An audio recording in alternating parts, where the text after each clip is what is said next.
ஒவ்வொரு மெட்டலுக்கும் ஒவ்வொரு இது இருக்கு. எனர்ஜி. சரிங்களா? Gold, silver, copper energy. இது 3 கலந்தா வேற மாரி எனர்ஜி. பஞ்சலோகமா இருந்தா வேற மாரி எனர்ஜி. நெறைய பேர் வந்து கம்மியா கிடைக்குது ரூ. 10, 15லாம் எதுலயோ செஞ்சு எடுத்துட்டு வந்து சாமி வைக்கிறாங்க. அது சாமி தானடா! அப்படிலாம் கிடையாது. சுத்தம் அப்படின்னு ஒண்ணு இருக்கு. கடவுளுக்கு இப்ப நாங்க வந்து இப்ப நான் இப்ப இதெல்லாம் நாங்க நெறைய பூஜைகள் செஞ்சு கொடுப்போம்.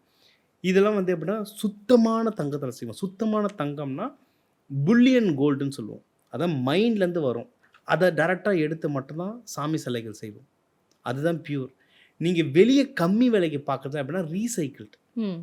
இப்ப நீங்க காப்பர் பார்க்குறீங்கல்ல, காப்பர் எதிலருந்து எடுத்த காப்பர்ன்னே தெரியல. ரீசைக்கிள். அதில சாமி சிலைய வச்சு அதையே நீங்க பூஜை வழிபட்டீங்கன்னா, பேட் எனர்ஜி. நீங்க சொல்ற வைப்ரேஷன் அதில பெருசா ஏறாது. அதனால முடிஞ்சா ப்ராப்பரான சிலைகள் வாங்கி வையுங்க. இல்லன்னா வேணாம் வெறும் ஃபோட்டோவே போதும். ம். அதுதான் பெஸ்ட். ஒரு சிலர் நமக்கு பரிசா குடுப்பாங்கல்ல சார், பஞ்சலோக ஆமா, சிலைகள். ஆமா. அத நம்ம பூஜை அறையில வச்சு வழிபாடு செய்யலாமா? ஆமா நெறைய பேர் நல்லதுன்னு நெனச்சுட்டு பரிசா குடுக்குறாங்க. அவன் நல்லதுன்னு நெனைப்பாங்க. அது நம்மளுக்கு நெறைய விஷயத்துல பிரச்சனைய கொண்டு வரும். நெறைய விஷயத்துல பிரச்சனைய கொண்டு வரும். அது உ பெஸ்ட்டு யாருக்குன்னா கிஃப்ட் உங்களுக்கு ஃபங்ஷன் நடக்க போதுன்னா எல்லார்ட்டயும் சொல்றேன். காசா குடுத்துருங்க. என்ன வேணுமோ நாங்க வாங்கிக்கிறோம் சொல்லுங்க.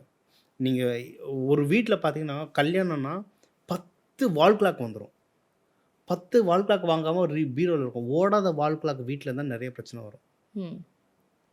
அது கிஃப்ட் பண்றவங்களுக்கு நம்ம சொல்லி கண்ட்ரோல் பண்ண முடியாது. ஒண்ணு அவங்கள குடுக்காதீங்க, காசா குடுங்கன்னு சொல்லிருங்க. இல்ல உங்களுக்கு வந்தது வேற யாருக்குனா குடுத்துருங்க. அத கிஃப்ட்டா குடுத்து அவங்க யாருனா யூஸ் பண்ற மாரி குடுங்க. ம். சும்மா வாங்கி வச்சிருந்தீங்கன்னா பிரச்சனை வரும். இன்னொன்னு சாமி சிலைகள் வீட்ல பொதுவா உள்ளங்கைக்குள்ள இருந்தா நல்லது. அதுக்கு மேல இருந்தா நீங்க ப்ராப்பரா பூஜை பண்ணணும். ஏன்னா அதுக்கு உயிர் வரும்.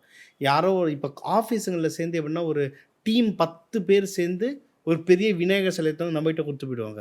நம்மளுக்கு நம்பளே நைட் ஷிஃப்ட், பகல் ஷிஃப்ட்ன்னு உழண்டுட்டு இருப்போம். நம்மளால பூஜை பண்ண முடியாது. அது கஷ்டம் தான் கொண்டு வரும். ஸோ, முடிஞ்ச அளவுக்கு காசா வாங்கிடுங்க. இல்லையா, சாமி சிலை எனக்கு இப்படி சொல்லி எனக்கு இப்படி தான் வேணும்னு சொல்லி வாங்குங்க. இது 2த்துல எதனா ஒண்ணு பண்றது நல்லது. இல்லன்னா பிரச்சனை நமக்கு தான். ம்.